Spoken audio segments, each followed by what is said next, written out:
My friends, welcome to a new story of life that proves reality is stranger than fiction. Today, we travel together to the era of authenticity, days untainted by the noise of modern life, yet full of mysterious secrets. Our story unfolds in the late 1950s, where Uncle Fod, an elderly man, lived a calm and stable life with his family on their vast farm. This farm witnessed their birth and upbringing. Children married and grandchildren grew up there. But as the years passed, the space grew cramped with the expanding family, and they needed a bigger place. Fod gathered his wife, Modi, and their 4 children, Saad, Naif, Noura, and Aljazi, and made a fateful decision. They would leave the farm, taking their livestock and belongings in search of new land and adventure. The young men led the herds, while the daughters helped their mother prepare provisions, loading them onto camels. They traveled about 200 kilometers until they reached a vast land by a river, inhabited by a few scattered families who lived by farming and fishing. They found themselves facing a new beginning, one they had to start from scratch. But this challenge did not discourage Uncle Fod, a man who had been raised to work since childhood and knew nothing of laziness. Everyone recognized his generosity and good morals. His home was always open to guests, and his heart was kind to every needy soul. As soon as his feet touched the new land, he began working diligently. He took his axe, rolled up his sleeves, and started chopping trees to build a 2-story house near the river, the generous river, whose waters were full of fine fish. As days passed, Fod's family got to know their neighbors, exchanged greetings and visits, until their family became one of the most respected and beloved in the area.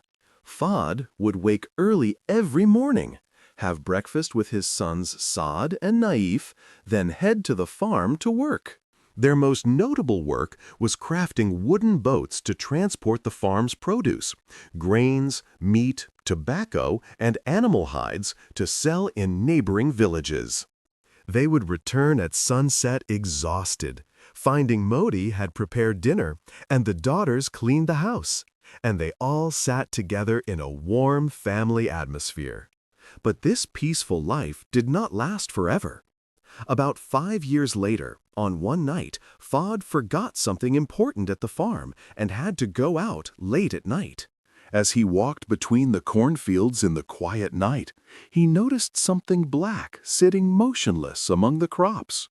At first, Fod thought it was one of his grandchildren's toys, or a stray dog, and continued on to get what he needed. But on his return, he felt something strange and saw the black figure moving.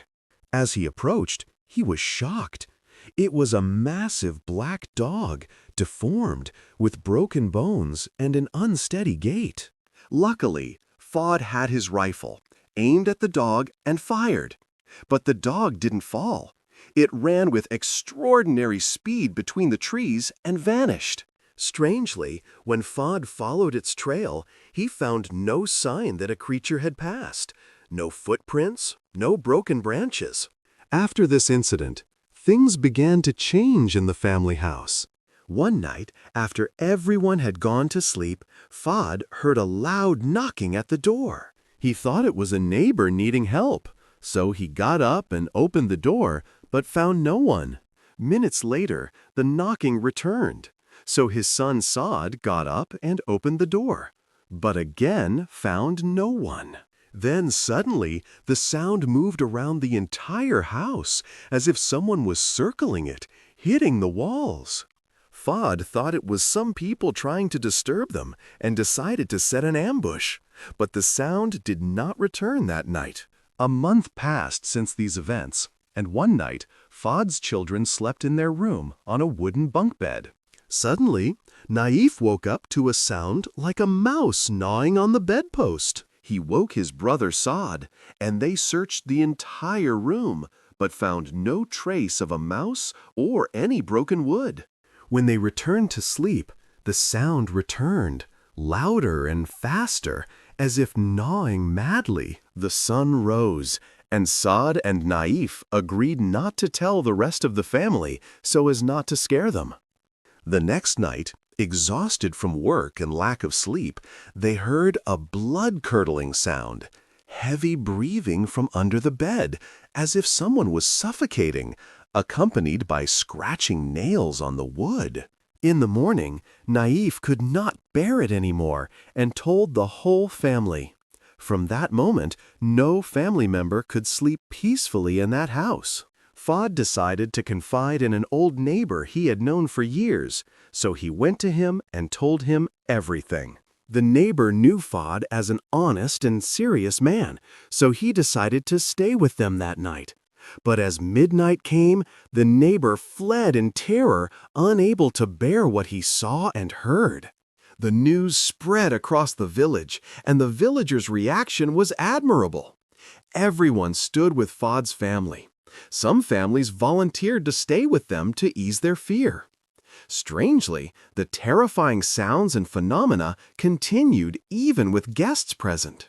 Over the months, everyone noticed a drastic change in Fahd. The man known for his strength and courage was deteriorating daily.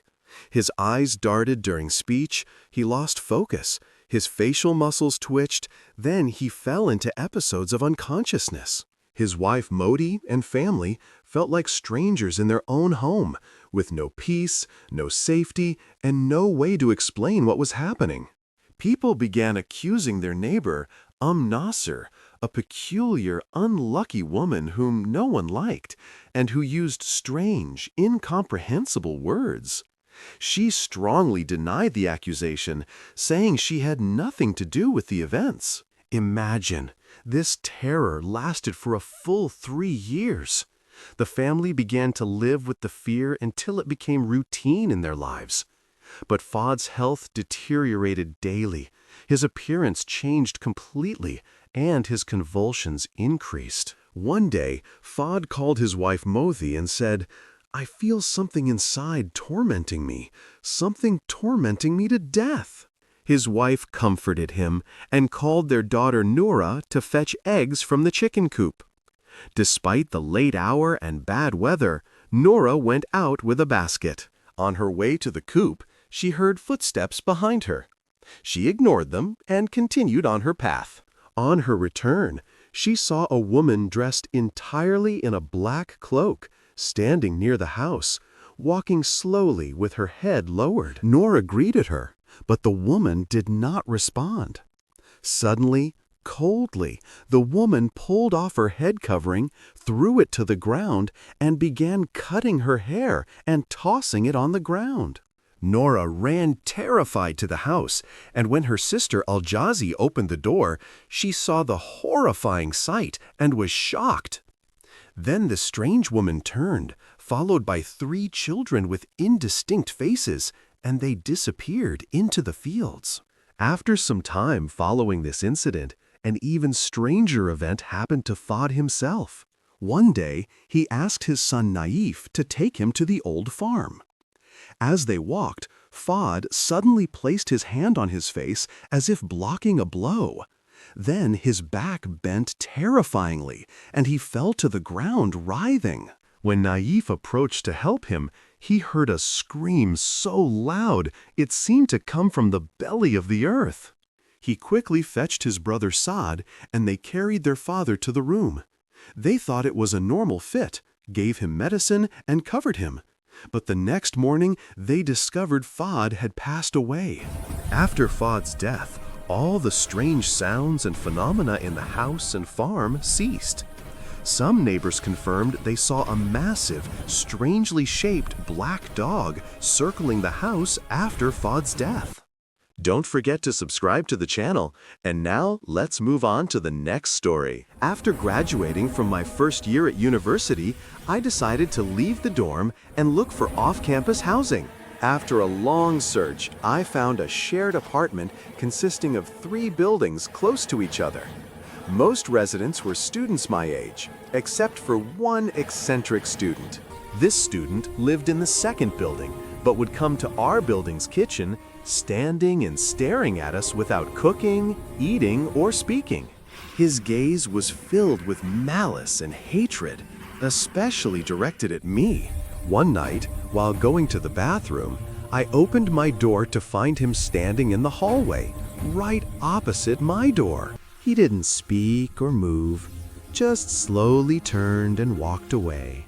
These incidents repeated several times, and he behaved strangely, searching through things that weren't his and entering forbidden areas. One night, my room key went missing, and I left the door open. I began hearing the door opening and closing every 10 seconds. When I suddenly opened the door, I found him standing there. He attacked me, threw me to the ground, and tried to strangle me. I screamed at the top of my lungs. My roommates woke up and rushed to save me. We managed to overpower and tie him, and when we searched his belongings, we found my room key with him. Weeks later, we discovered the shocking truth. The second building he lived in was haunted, and most students left after just a week. Yet this student mocked the others, calling them cowards. Over time, his own fate turned, and his behavior became even stranger. He skipped lectures, woke up at midnight to sit alone in the courtyard, performing strange movements. Don't forget to subscribe to the channel. And now, let's move on to the next story. I live on the outskirts of a quiet small town, and one of my friends, named Salem, lived in a nearby area accessible only by scary rural roads. At the end of each year, Salem's family held an Eid party and invited all relatives and friends. I looked forward to the invitation, but feared the scary rural road to his house. One night, while returning from Salem's party, I heard a woman scream coming from one of the farms. I thought it might be a real woman needing help, so I decided to investigate the source of the sound. I grabbed a stick and went out with my flashlight to track the sound. Every time I approached, it moved to another place at an incredible speed. Finally, I realized the sound was not human, so I ran back home. The next night, while packing my things to leave, I heard the sound again, but this time it called my name directly, saying, "Yafale, get out of my house." I started my car and prepared to leave, but the road to the main street passes near that farm. As I drove, I saw a little girl behind my car, her features unclear and her hair hanging over her face. I panicked and drove erratically through the fields until I accidentally reached the main road. My friends, these were stories from real life, proving that there are worlds we do not know and secrets we cannot explain. We may differ in interpretation, but they remain real experiences lived by real people. Thank you for listening, and I invite you to share your opinions and experiences in the comments. Don't forget to subscribe to the channel and activate notifications to receive all new content. Until next time with a new story, may God protect you and peace be upon you.